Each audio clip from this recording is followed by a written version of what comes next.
Jack Mallers. Been a while, man. What's up, brother? Well, we've hung out, but it's I been a know. while like this. You're like family to me almost. We've spent a Christmas together. That's very cool. Where did you spend a Christmas together? In Colorado. Yeah. Oh shit! I remember this show. This one you recorded with your dad. No, that was a different trip. Was that a different trip? No, this is where post-divorce, every other Christmas, the kids are with their mum. Okay. And so I made the fatal mistake, the first one, of not being prepared for Christmas and not having my kids, and it sucked. So what I did, I was in the US. I decided I would fly home Christmas Day. Flights are super cheap because no one wants to fly. You can upgrade to business class for like £400. So Christmas Eve, did I hit you up or hit your mum? I think I hit your mum up and said, I'm coming in. One of them. Yeah. One of us. Yeah. And so yeah, I turned up. They made me a steak, and I flew home Christmas Day. It was hilarious. My siblings, I'm the only kid that's really into Bitcoin. And my Still? siblings, still. And my siblings were like, what type of fucking Santa Claus is this? Peter walks in with all of his equipment. And they're like, this isn't Santa Claus, this jagged Santa Claus. But it was awesome. So anyway, no, I mean, I talk to you all the time. But yeah, maybe the first time in a while on the pod. Is that what you meant? Yeah, I'm trying Is that true? I don't know. We did the thing in Bedford, but that was different. Yeah, that doesn't count. I'm trying to remember. Please don't tell me the last time was Orange Pill in the White House. No, there was the IMF one. That's the one you mean, though. Let me have a look. But that was in Malibu. I think that was the last time. That was when the fire alarm was going off. Yeah, fuck. Do you remember that? Yes, of course I do. Yeah. Well, unfortunately, Dylan's now a gatekeeper. We can't get near the man. That's not true. No, it's good to be on. Yeah. And you know, I love you guys, and congrats on all the success. Thank you. Huge. Yeah. Huge. Well, Proud of you guys. Thank you. we have how many shows left to go I don't know, like 10. this week? Yeah. Really? We got 3 a day, man. No, we got 2 Monday. We got like 7, 8 shows to go, but it was like, how do we roll it out? How do we end this? You know, we picked the date, 30th of August. And so we had a show book with you, and then we wanted to do it with Odell. And I was like, look, I mean, my ideal would have been you, Odell, and Hoddle. That would have been the perfect ending. But it's going to be you and Odell, but, you know, we want you on your own. Let's go. I'm here. We finish it. Big week for Bitcoin, man. Yeah. Well, what's crazy is, I mean, all the rumors, I think it's going to be a big week, but I'm just excited to be here. It feels different from I've been every year since San Francisco. Yeah, it me feels something feels different. I don't know what it is. Probably the leading presidential candidates keynoting. That's pretty It different. could be it. I don't know though. I don't want to put words in your mouth. He's no longer the headliner. It's fucking bullshit. It used to be my event. Yeah, I mean, look, there is that. But also, I think the build up this year has been different as well. I mean, whether or not you like ETFs, you have Larry Fink on side. It's like all the elite key players are on side. And it just feels like we're beyond that point now of, if it works, does it work? Like, I feel like we're in a very good place. Yeah, Not to rest on my laurels, but I think there's probably the most civil unrest, economic civil unrest in a while, at least since 2008, obviously. But 2008 was a financial crisis. This is civil unrest around concepts like inflation. Mm-hmm. And you're seeing gold trading bullish in the face of a hawkish Fed. I mean, you're seeing the worst bond market ever, or at least since the mid 1800s, which if you count that far, I mean that. So yes, I think we're living in a very unique time. You're seeing debt to GDP in America go from 30% to 130%. Global debt to GDP well over 300%. And now you're seeing rumors of senators and potential presidents or former presidents embracing Bitcoin. So yeah, I think it feels different because the world is now realizing the issues that we have to face, and Bitcoin's main stage. No pun intended. Well, we had Preston Pish and Luke Groman here the other day, and we were talking about the bonds with them. And when you start to think about long duration bond, I mean, there's no 30-year bond anymore. No one gives a shit about that. Yep. But if you think about it as rationally as you can, I mean, I would buy Bitcoin over a bond any day. But I understand some people with dollars, even with Bitcoin, would hold some shorter duration bonds because just for whatever reason. I mean, Tether, they're buying bonds. They're not just buying Bitcoin. But if you really think, if you're going to put your money in one place, if you really understand Bitcoin for 30 years, you're going to put it in a bond or Bitcoin. It's like generational wealth changing for 30 years in Bitcoin. Yeah, I mean, look, I think no matter what financial market you look at, like the S&P year over year up, Bitcoin year over year up, gold year over year up. What does that tell you? Is like not a lot of confidence in the future of fiat currency. Everyone's pricing in currency debasement, right? So it's the collective market is telling us that the future is in hard, scarce assets, not in government currency. And whatever, like deficits are a problem, debt to GDP is a problem, growth's a problem, rates are a problem. But the point is that the market's not buying it this time around, and everyone seems to be collectively terrified. Like Larry Fink and I are on the same page, probably for the first time ever, right? So yeah, 100%. I think the narrative is pretty clear, and they're going to have to print at some point. I mean, they're already printing, right? I think people get too fixated on the cost of capital as opposed to the amount of capital, like the cost of capital being rates, the cost of money. You know, it doesn't matter where rates are as long as they continue to expand credit capital, right? And so they are printing, maybe not through rates, but through swap lines, bank term funding programs, and we are living through inflationary times, even if rates are at 5+%. And yeah, assets are winning. Bitcoin's the best performing asset of all time. Well, and the whole Larry Fink thing for me is fascinating because it's, you know, at a time you can consider it, oh, Larry Fink just wants to have BlackRock to have an ETF because they can earn the fees on it. But I think it's more than that. I think they know what's coming. They themselves need Bitcoin. Their clients need Bitcoin. I think if presidential candidates are looking at Bitcoin, they need Bitcoin. It's that kind of game theory is played out that everyone kind of needs Bitcoin now. Yeah, listen, I like the global debt to GDP is my favorite metric because what it tells you, so money is our time and energy in an abstracted form, right? What I mean by that is you guys do this podcast in exchange for money. Someone mows a lawn in exchange for money, fixes a windshield in exchange for money, bags groceries in exchange for money. And so it is our contributions to society, our time, our energy captured in an abstracted form. For a government to take out debt or borrow, money is about borrowing our time and energy.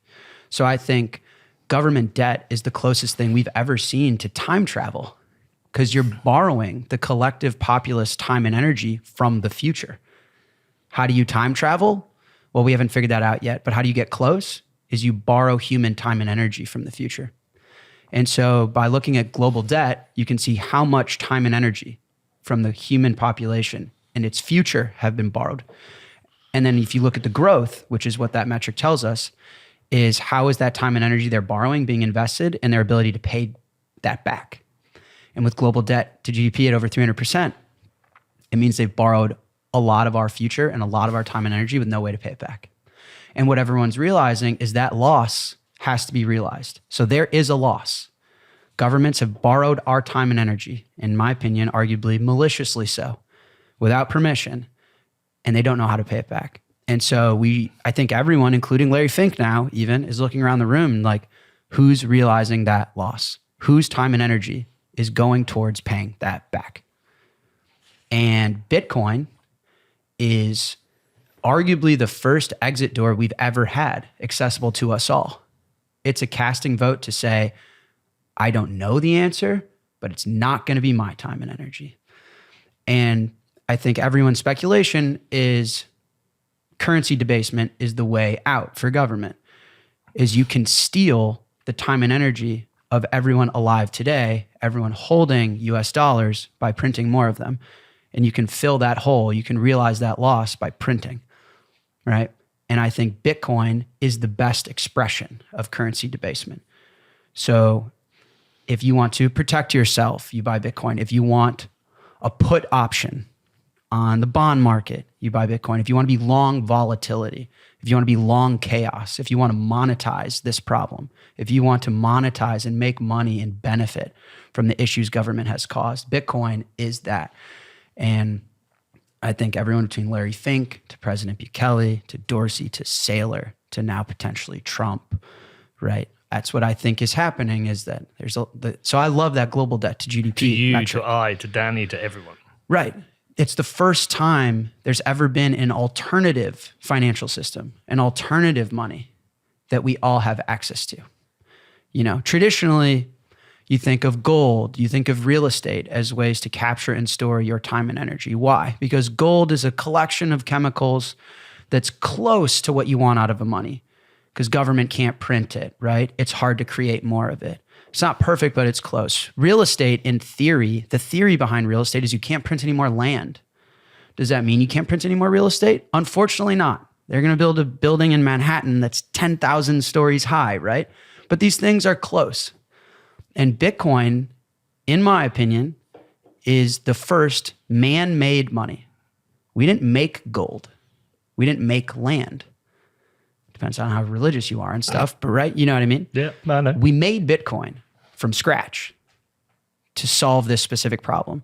It is the first man-made, human-engineered money to be perfect. And it is the best expression of this problem that everyone has access to. Not everyone has access to Miami beachfront real estate. Not everyone has access to store tons and tons of gold in a vault protected by armed weapons in their basement. But everyone can get Bitcoin and get out. I think one of the issues is the exit door is not very big. All right. Can everyone get out? Mathematically, no. So what does that mean for those people? Well, okay. The whole debt to GDP, government has all these deficits. There is technically another way out. Like if I were elected president of the United States of America and I can do One day. He's going to make Safety's point. You're going to make Safety's point, I think you're going to make, which is, what's the best way to kill Bitcoin? He's like, good government. Well, I think it's helpful to just talk through some of the there are real options. And I don't think they're practical and I don't think they're going to happen, but it's useful to kind of break these things down. If let's say Bitcoin didn't exist and I'm the president of the United States, how do I fix this problem? And maybe I'm allowed to be president for the next 100 years guaranteed. So I'm not operating in these cyclical terms where I have to continue to convince the public to vote for me and stuff. The point is, if there were no consequences and no other options, what you do is you let the banks fail, all right? You take away the simplistic government guarantee that banks can't fail. Take away FDIC insurance and tell everyone that if your deposit isn't there, then you're screwed. Everyone withdraws money out of the banks collapse, bankers are kicked out onto the curb, some of them maybe go to jail, all these banks fail. That's the death of the treasury market, bonds are destroyed, and we rebuild from there. That is an option. Someone can campaign and say, I'm going to fix the economy, fix our deficits by collapsing all the banks. All of your social security checks, gone. Medical care, gone. Easy access to oil, gas, and energy, gone. I'm going to fuck your life. But it's going to be good because 10 years later, we're going to be great.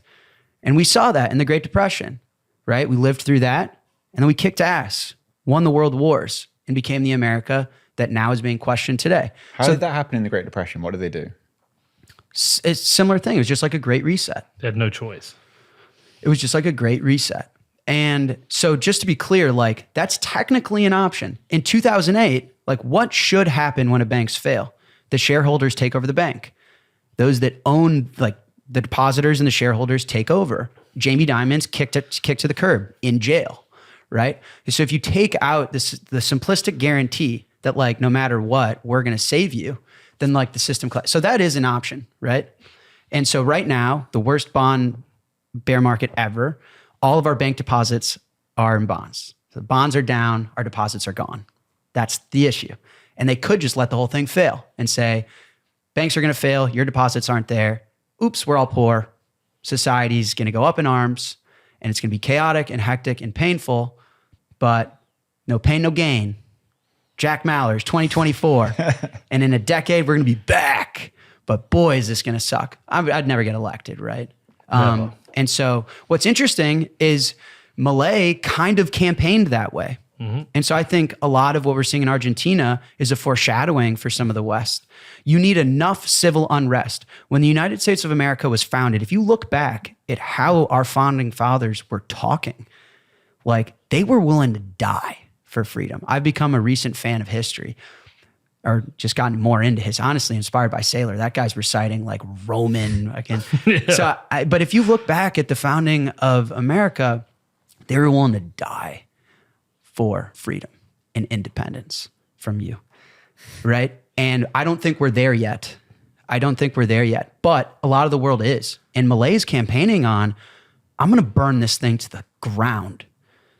And it's going to suck and be painful. And all these losses that our prior leaders bestowed on us, we're going to take them on to the face and get our ass kicked. But then on the other side, we're going to be better. And that guy won the election. That's why it was such a big deal. I don't think America's there yet, right? And so just on Milei, he had to get people to vote for him who these policies wouldn't be good for. Right. And he did. He campaigned. He made the voters who were relying on the social handouts, right. He made them understand that this is still making them poorer. Right. And they voted for him. So eventually you do get enough civil unrest where the people want the pain. It's enough. And they want to go through it together for a brighter future. And you're seeing that in a country like Argentina. America, we're not there yet. You're seeing inklings of it. I think like Trump's election in 2016 was fascinating. It was like people want to shake it up. They want something different, right? They don't want a Clinton. They don't want like these classic American political families. They want something different. But we're not there yet. So the point is, sorry, it's a little long-winded, but the point is they're not going to let the banks fail, obviously. You're not going to get elected saying Social Security gone, your bank deposits gone, your medical care gone, 2 cars in a garage, access to unlimited energy, cheap oil, cheap everything, gone. You're not going to win the election. So what's the only other way out? It's to debase the currency. And you open any market chart and you see that. Gold up, S&P up, right? Everyone's worried of currency debasement. And Bitcoin is the antithesis of currency debasement. It's the expression of currency debasement. It's the exit door of currency debasement. And like, you know, the ETFs told me everything I need to know. The poor Winklevoss twins, your buddies, I mean, poor guys, trying to get an ETF for a fucking decade. They still haven't got one. Mm-hmm. Larry Fink shows up and is like, yeah, no, the time's now. I need it yesterday. Boom, done. Case closed. Tells you everything you need to know, right? So yeah, there are 2 doors. One is letting everything collapse and fail. That's not an option. So the only other one is they're going to have to steal the time and energy of all of us that hold the currency. And so you got to get out. I'm glad you said steal them, because originally you said borrow. And I was like, as a father of 2 kids, it's like, they're not borrowing from my kids. They're fucking stealing from them. Right. Yeah. Yeah. But I mean, I think, you know, we were talking about this podcast maybe being like Bitcoin 101 or what is Bitcoin? You know, I think understanding Bitcoin is understanding money. You know, Bitcoin is money. When people say Bitcoin is blockchain, Bitcoin is technology, I think a lot of the other altcoins confuse that. No, Bitcoin's money. Bitcoin's designed to be the best money we've ever had. And money is our time and energy in an abstracted form. And so, I don't know. I think, so it's pretty obvious to me. And I think Bitcoin will continue to be the best performing asset through this currency debasement. And we'll see.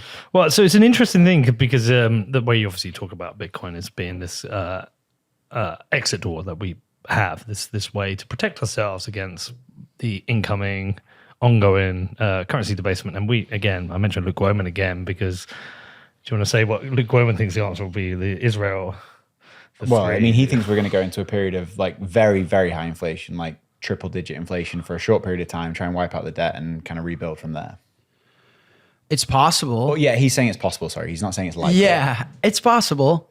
You know, like one of the facts of the universe is that the past you can't change and the future you don't know. And the only thing we all collectively share is the eternal now.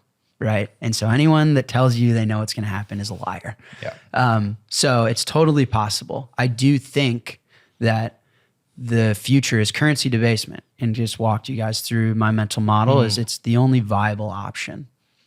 But yeah, how high the inflation can get, what's going to happen, how much civil unrest. I mean, what we could see is I've been on record saying I think Bitcoin's going to 250,000 to 1 million. Long before Trump or any of these rumors or whatever else, it's solely predicated on we're likely to see the greatest asset bull market in the history of bull markets. Why? Because central banks have progressively price fixed everything. Whenever something breaks, they don't let the business cycle complete. They don't let anything fail. They don't allow for pain. They don't allow for volatility. All of these things are natural. Entropy is natural in the universe. It's ever increasing, right? And they don't allow for it. It's a very unnatural thing to do. Real estate market fails, they fix it. They price fix it. The only thing that has not been price fixed and protected is the bond market, the most unruly, holy mother mecca of all markets. And that's the one now that's in trouble.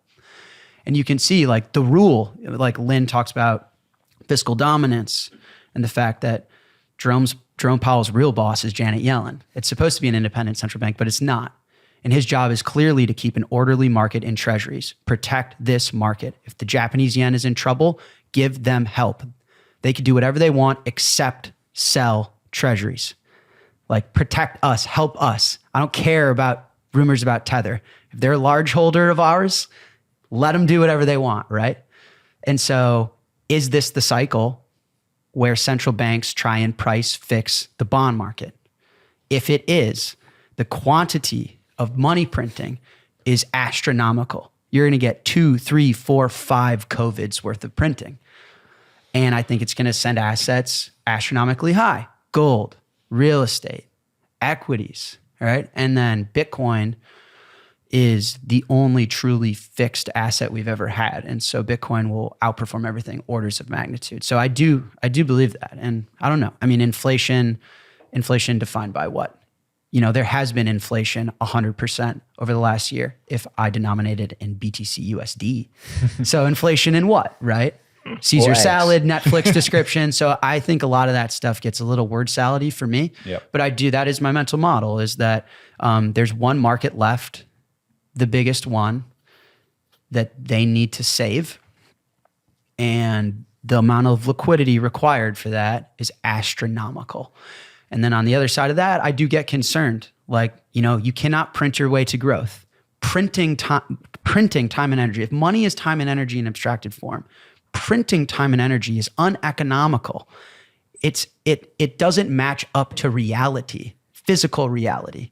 It isn't real, right? And so then you get a hangover. Like I love the cleanest analogy of money printing and then the effects afterwards is drinking alcohol, right? You get really wasted. Every girl's into you. You've got a six-pack. You've got the best dance moves, right? Like the world is sexy and amazing in those few hours. You wake up in the morning and you got to face physical reality. When you're drunk, none of those things are real, physically real. Money and economics reward those that match to physical reality. That's why proof of work's tied to the physical world is why Bitcoin works. And so printing money isn't physically real. And then I worry that we're going to go through the biggest asset bull run ever. And then we're going to have a massive hangover and potentially a reset of a lot of like the geopolitical macroeconomic setup that we live in today. I hope it doesn't coincide with like a world war, which is what typically happens. Mm-hmm. And you can kind of see pockets. That, you could see that. So that's my biggest worry is like we go through the price fixation and the saving of the sovereign debt markets, which is what I'm really talking about, and everyone else around the world. It's kind of the unwinding of the post-World War II, is that it's like post-World War II, America was the one manufacturing stuff on their feet, and they're willing to help everyone else out. It's like, you guys can produce stuff, import it to us, we'll export our debt, we'll help you get back on your feet. And now 100 years later, everyone's back on their feet. And they're like, well, we want meat and energy and 2-car garages and high qualities of life too.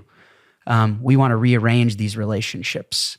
We don't think it's very fair that you get to just produce this much debt and just bully us and bomb us all the time.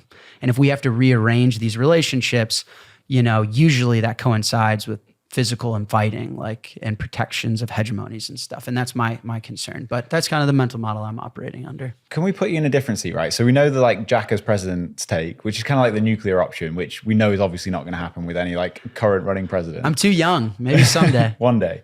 But if you were now in like Jerome Powell's seat and you were like working within the premise of his job, what would you do if you were him?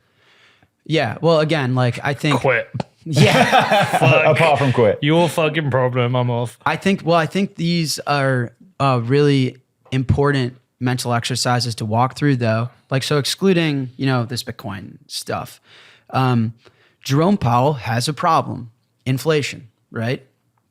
Too much money printing, too much printing of time and energy. Money is time and energy in abstracted form. Abstracted form into what? It's abstracted into a market good. It is a market good, just like a sandwich, just like a car. But I buy a sandwich to eat it. I buy a car to transfer myself. I buy money. Why do I acquire money? Not to consume it, not to eat it or get in it and drive somewhere. I buy money to exchange it for something later. So it is the market good that you acquire, not to consume, but to exchange for something else, right? And that's what it is. It's our ability to save, store, and exchange our time and energy, our collective contributions, to capture ourselves. What are you, Danny? You are the time you have on this planet and the energy in which you express yourself on this planet. And you're able to extract that in a market good to acquire the things you need in your life. That's what money is. It's the most important thing in any civilization, any society. If you're able to print that, you're able to print time and energy. One, first, it devalues. Printing money makes the money worth less. So it devalues all of us fundamentally. When the government prints money, they're devaluing you as a human being and all that you've done and the proof of work you put in, the time and energy that comprise of you. So it's the most insulting, malicious act for government ever. But if you just look in market dynamic economic terms, when you print time and energy, you're increasing the supply of the market good that exists to acquire things that we consume without, like, you're increasing the demand without the supply going up. So it's just natural inflation, right? This is a huge fucking problem. They're out of order. So Jerome, so that's what's happening, right? And that's a huge problem. There's so much time and energy in the market because they're artificially creating it. But there's not more sandwiches. There's just not more cars. There's not more eggs. In fact, the human population is going down. I love the saying, it takes 18 years to create an 18-year-old. No matter what a government tells you.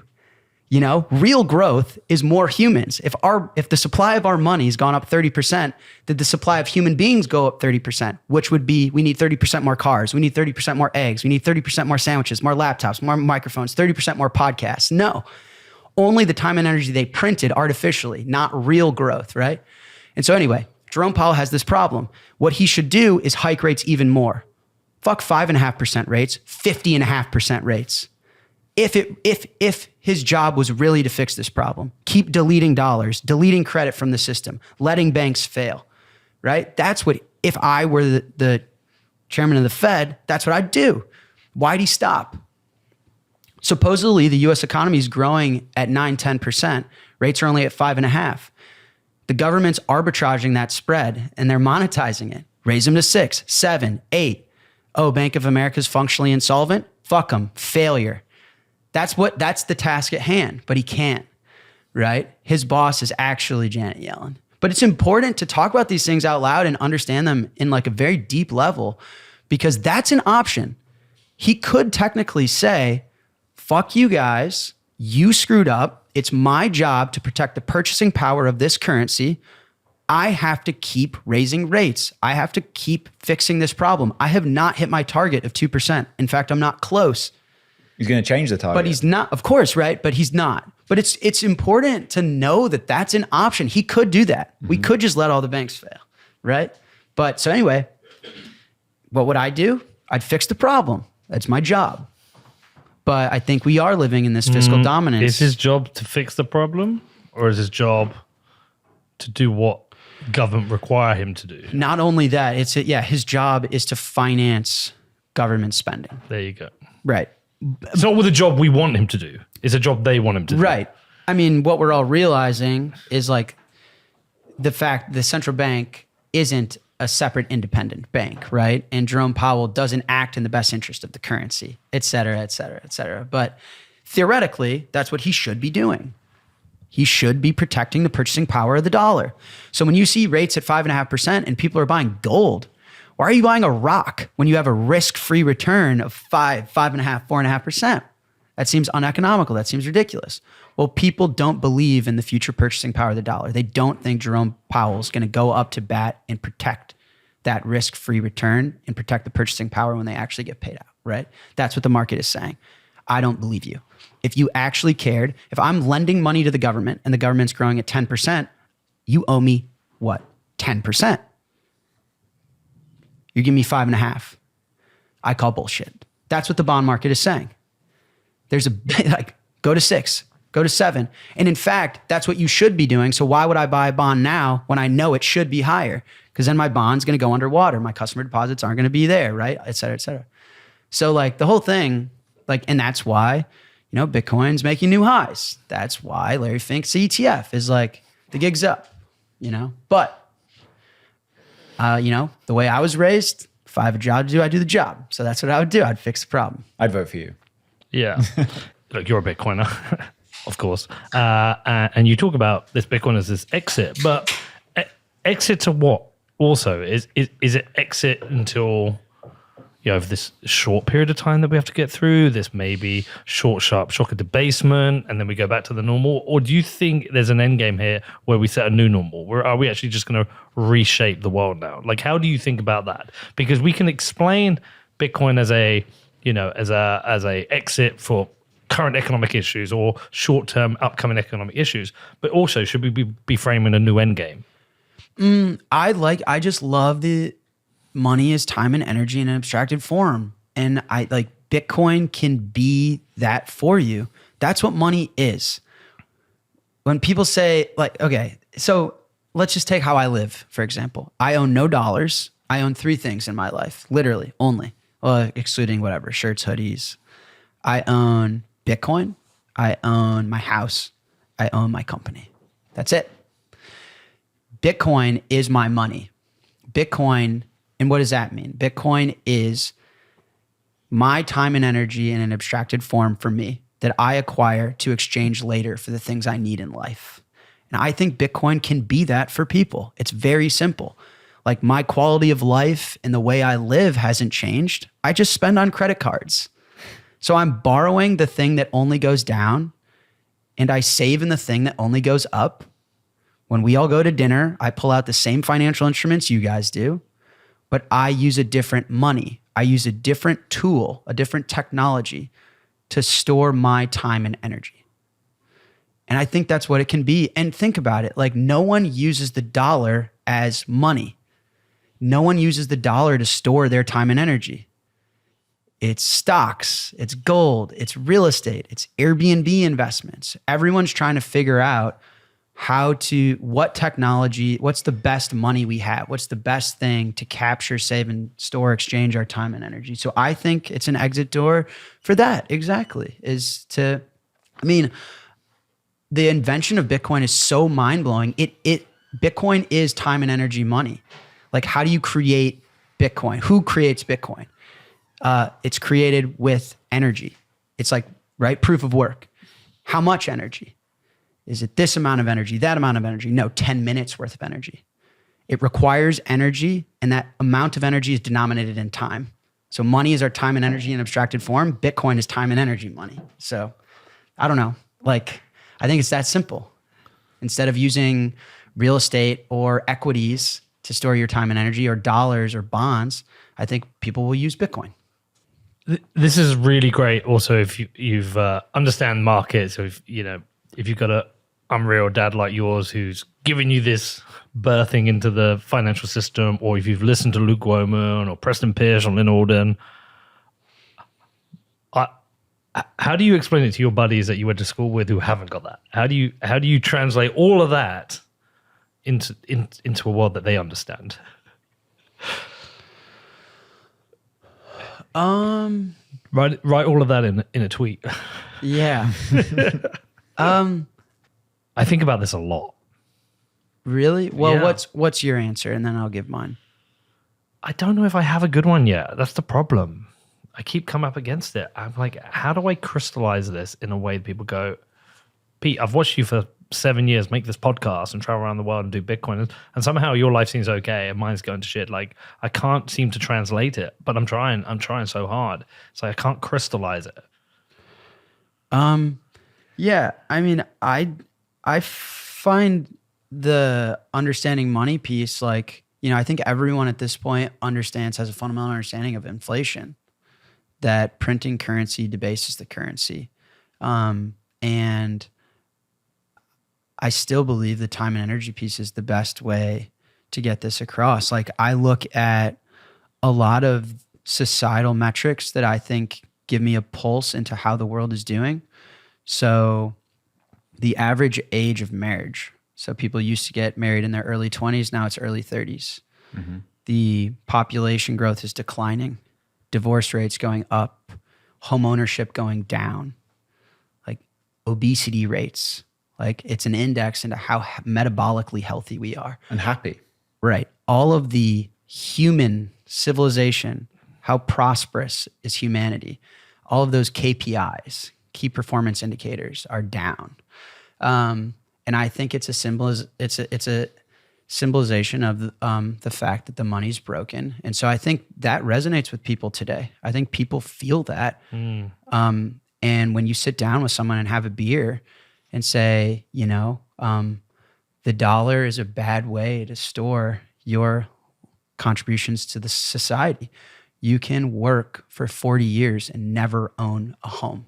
You can work for 40 years and never be able to afford to own and produce 2 children and a family. You can forget retirement. Like, that's out of the question. You can work for 40 years and still need to work 40 more. And I think that resonates with people. And then the next evolution is, well, crap. If I'm going to have time on this planet and express my life through the energy I contribute into the world, where do I store that? What do I exchange for my labor, for my work? And I think Bitcoin is the best answer we got. Why? Because it's fixed in supply. You cannot debase it, right? So it's fixed in supply. It lives without, control of a government or a corporation. And so that's the way I would explain it, very simply put. But I do believe we're in a unique time now where that level of civil unrest and pain has reached a point where people are willing to listen and engage and explore in this topic. I think that retirement one is a good point. I mean, it's out of the question for so many people. Well, me at 45, most people expect 65, they're done. And hopefully can retire before then. But I think, with 20 years to go, it's a very easy question to turn around to people and say, okay, when do you plan to retire? Can you? Yeah. What have you got that's going to allow you to retire? Well, think about it, right? Like, let's say one paycheck gets you a month's worth of groceries. Yet, 2 paychecks, whatever. One paycheck, 1 month worth of groceries. They debased the currency to where now one paycheck only gets you 1 week's worth of groceries. So when they debase the currency, they're debasing you. And so it's requiring more time and energy from you to have a sustainable life.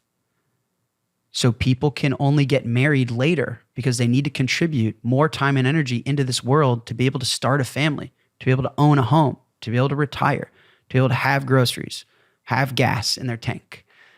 And so by debasing the currency, you're requiring more time and energy from individuals and from humans to have a sustainable life, or a life that we all agree is worthwhile, right? And so that's the crime and that's the problem. And I think it's reached a point where everyone feels that. And so that's the way I would explain it, is the reason that you don't think home ownership is ever attainable, that you don't think you can have 4 kids and retire early and go to their soccer games and tutor them in math class and teach them how to ride a bike. And the reason that you're worried about divorce because you're economically unstable and there's stress in the household because your future is uncertain is because of your money, because your ability to capture your labor, your time and energy, and the technology you're using to do that. And I would take a look at Bitcoin. That's what I would say. Yeah. You did a very interesting presentation recently where you basically explained to people, if you were to go onto Coinbase and you saw Bitcoin and all these other things, why it's Bitcoin. I think it's good to revisit that as well. Sure. Because I'm definitely gonna be forwarding this show out to a few people to listen to, and I, we're back in that time where your friends are phoning you and they're like, "Am I too late for Bitcoin? What about the other Bitcoins?" And you're trying to explain to people, but you approached it. I think you approached it in a very interesting way. Well, I did two. I think I did one in Madeira, and then I did one in Prague. Right. I want to touch on the Prague one. Okay. Where you went into proof of work. Yeah. Why proof of work is so important. And like, I know a lot of people wouldn't know this already, but let's preface it, but just a very quick TLDR, what proof of work is, so people understand we're talking about mining and etc. Yeah. It's a hash cost function is technically what Adam Back created. You have to do a verifiable amount of work, of computational expense to produce a data set, to produce a random number. You can set how difficult it is to do that. So how much computational effort it requires to achieve that, and you can verify it instantly. The main point is proof of work is the only digital object that's tied to the physical world, right? And that's like the thing Adam Back created that blew everyone's mind and changed the way we think about everything is he was able to create a digital data set that implies physical reality, that tells us that real physical electrons were moved in the physical universe. And that is the invention of proof of work. I don't know if that's the answer that you were looking for, but... Yeah, definitely. And it was the explanation of why proof of work is more important than proof of stake, the differences between the two. Yeah, so... Because honestly, you crystallize it in a way that I hadn't heard it talked about before. Yeah, well, okay. So the fallacy that, money is this like construct. If we all believe that bananas are money, they're money. If we all believe Ethereum is money, they're money. So it's this collective illusion of belief. That's not true, right? Like money is a technology in the same way that an airplane is technology. If we all believe that a banana is an airplane, you can run off a cliff and jump on the banana and then you'll die. And that'll fix everyone thinking that a banana is an airplane. So money rewards you matching your expectations to physical reality, right? So for those that want to travel and get on an actual airplane, they'll get to their destination. For those that want to travel and get on a banana, they'll die. And so you're rewarded to match to physical reality, right? And so this collection of beliefs that like proof of stake is banana airplane, right? It has no physical ties to the real world. It doesn't honor and respect physical reality. It is an abstracted illusion. The reason that proof of work does and is tied to physical reality is, again, because it requires the physical universe to produce a specific amount of energy to computate and solve a math problem. And the digital world's able to understand that math problem because it's just a piece of data. But that piece of data can only be produced by the physical universe. And so therefore, Bitcoin is the only cryptocurrency, is the only digital money that respects the physical laws of the universe, which makes it an actual contender to be money. It is energy money, right? Denominated in time, like I said. Whereas Ethereum is a construct in people's brains that, if everyone wants to treat Ethereum as money and save themselves from what we're talking about, the bond market collapse and currency debasement, they're going to jump on a banana and try and fly, and they're going to get hurt. Did you blow your own mind when you went through and constructed the presentation? Yeah, Bitcoin's like the most. What Satoshi has created is, it's almost a spiritual experience trying to understand it. It is mind-blowing. I was thinking about this podcast and coming to talk to you guys, and I blew my own mind. It really, I hope I'm articulating this well. It really blows my mind. Whereas monies are time and energy in an abstracted form, Bitcoin is the only money that is backed by time and energy, right? Like it actually, the foresight that Satoshi had to have had, it's really hard to comprehend. What would be the perfect money? The perfect money, so the government can just print time and energy backed by nothing. So what's the perfect money? The perfect money is the only way to create it is by contributing energy. So it's energy-backed money. Okay, that's proof of work.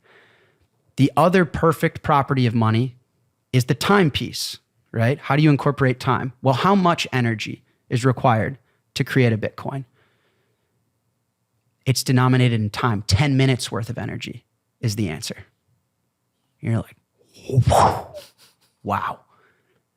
So money is a market good. That's our time and energy in abstracted form. Bitcoin is money backed by time and energy in the physical universe. It's crazy, right? And what he created is like, we have this digital ledger we all share. Who gets to write to that ledger? Who gets to update it? The Fed, Saylor, Fink, Trump? No. Whoever solves the proof of work hash cost function is the answer. Who's that? Somebody Any of with a us. bit axe. Any of us. Any of us who can take the energy from the physical universe and back our money with it, right? And then denominating it in time is just a mind-blowing concept. And so it is the first man-made money we've ever had, engineered to be perfect, engineered to solve these exact problems. So when I say it's the best expression of currency debasement, right, it is the antithesis of fiat currency. I mean, it's always fascinating, especially if you've been in Bitcoin for as long as you have. I mean, I don't know if it's 2012, 13, 14, but either way. I would say 13. Yeah, I mean, it's over a decade. And the kind of place we are now is, I still had many doubts back in, I had no conviction in 2013 when I first discovered Bitcoin, but when I probably even in 2017, I was like, yeah, but we're never actually going to get to this point. If somebody had said, oh yeah, in 2024, there's going to be pipes into the Bitcoin system from the entire financial world. All the largest institutions are going to be monetizing and access to Bitcoin. Banks are going to be campaigning to legislate to be able to hold Bitcoin on the balance sheet. And the lead presidential candidate is going to be going to the Bitcoin conference as a keynote speaker. Like all of that, I'll be like, yeah, fuck off. Yeah, we want that, but I don't think it's going to be there. But now we are here. Do you not find like it makes your conviction even higher? Of course. But, what you end up realizing is you need Bitcoin more than Bitcoin needs you. Whether it's us, Trump, or Fink. Donald Trump needs Bitcoin more than Bitcoin needs Donald Trump. Larry Fink needs Bitcoin more than Bitcoin needs Larry Fink. Right? What does that tell you? The desire and the innate nature for humans to find a way to capture their time and energy is the nucleus of a flourishing and functioning society.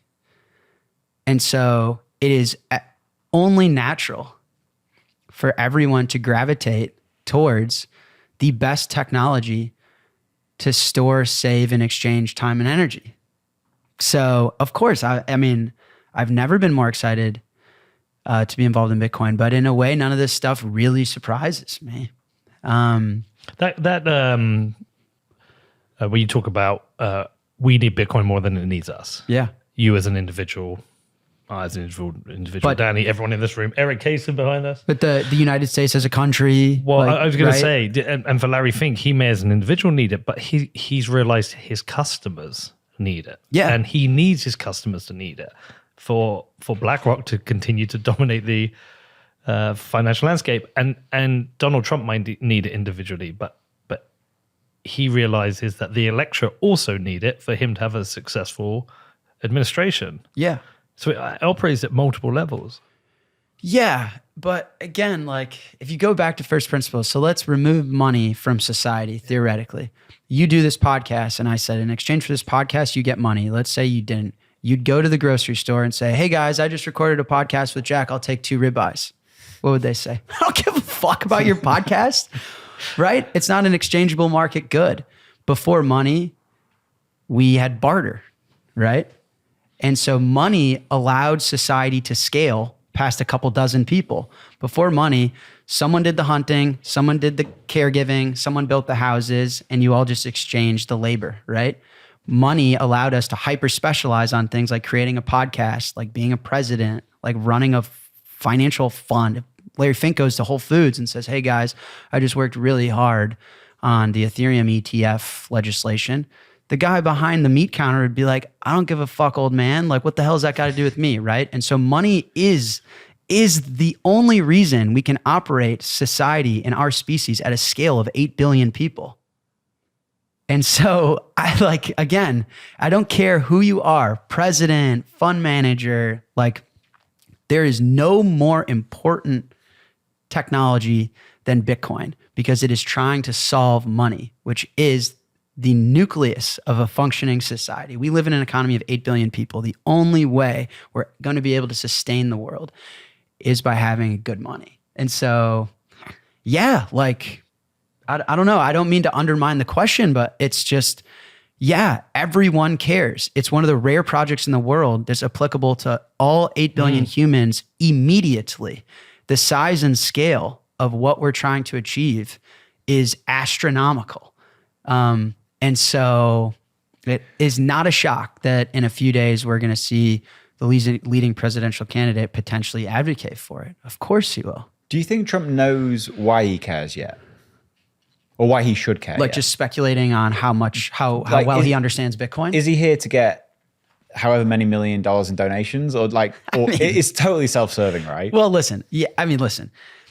If someone, what rumor are you aware of before I run my mouth? I mean, the strategic reserve, I assume, is what you're talking about. Sure. Okay, fine. Let's do that. So the strategic reserve, Trump's going to buy a bunch of Bitcoin, supposedly. If he actually cared about owning the Bitcoin, you fill your order first before you tell everyone about it. Correct. Okay. So then and there, he cares more about being popular than filling his order. He's not going to get nearly as many sats if he tells everyone about it before he acquires it. So that tells you everything you need to know, just like pure market dynamics about where his interests are.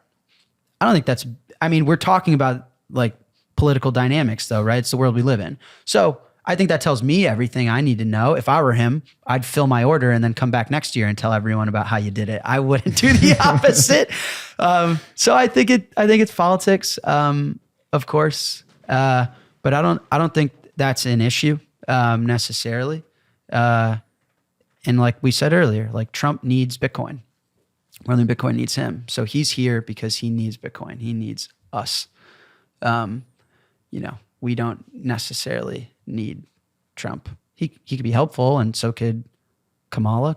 Kamala. I don't even know how to pronounce her name. Yeah, like everyone could be. Yeah, but I don't know if he cared about owning the most amount of sats he could, like maybe some of us do, he would fill his order first, probably. I'm pretty confident David Bailey's done a job on him. Yeah, he's a good salesman. Yeah, I mean, we'll see. I mean, politicians, like the president is the biggest CMO position in the world, right? Chief Marketing Officer. They're here to do one job, and that's get elected, right? Like politicians' favorite thing to do is give you a bunch of free shit, tell you what you want to hear, get in office, and then do some of it maybe. So, we'll see. But I think it's unbelievably exciting. And what I will say about this strategic reserve piece, which I think is really important, is, people are speculating on, is this, going to weaken the dollar? How are they going to buy? Are they going to print money to buy Bitcoin? That's going to be very, very bad for the dollar. Are they going to strengthen the dollar by backing the dollar with this Bitcoin? I think it's dollar neutral until we know any details. But what I think is fascinating is I think if this happens and it's followed through, this has got to be one of the biggest economic announcements from the United States of America, maybe since 1971 in Nixon. And you have to probably include a lot of what happened in 2008. But if you think about those announcements, those were out of desperation. Those have negative connotations. Those were out of fear. Those violated property rights. What is this announcement? What's the anti? This announcement is progressive. Yeah. This announcement is about jobs, about energy, about industry. This announcement is about technology, about growth, about inclusion, about freedom, about hope, about openness. When was the last time, as an American, I lived through an economic announcement from the United States of America that was on offense, that was inspiring, that was creative, progressive? Rhetorical question. The answer is never. And so that's what I think the takeaway is that presidential candidate is here inspiring the country, potentially, right? You better do it now after you said that. I'm all emotional. Yeah, well, I firmly believe in the, tough times create strong men, right? Strong men create good times create weak. I firmly believe that. And I think we've gone through the cycle since World War II where America has weak men that are creating tough times. Those tough times has created a lot of strong men. And I think people think strong men like Roman culture, riding a horse, like pecs bigger than a fucking truck, right? I think strong men, I think of Satoshi Nakamoto, right? Tough times create strong men. Strong men create good times. And I think cypherpunks, I think Satoshi, I think cryptography. And so I think we're living through I'm hopeful as an American. I'm hopeful we're living through an American revolution of tough times, creating strong men, and those strong men creating amazing times for this country, but digitally as opposed through physical warfare and human blood. I hope it's through digital warfare and peaceful cryptographic tools. And I think that's what I hope to hear on Saturday. So we'll see. But to me, that's what's most meaningful. It's not speculating on the dollar and such, but that this would be very American down to, the founding of the country. Beautiful. Yeah. Sometimes. So fucking bullish. Yeah. Yeah. Sometimes you have to go, that's the moment to end this. Jack Manners, I love you, man. I love you too. Thanks for having me. Thanks for listening, everybody.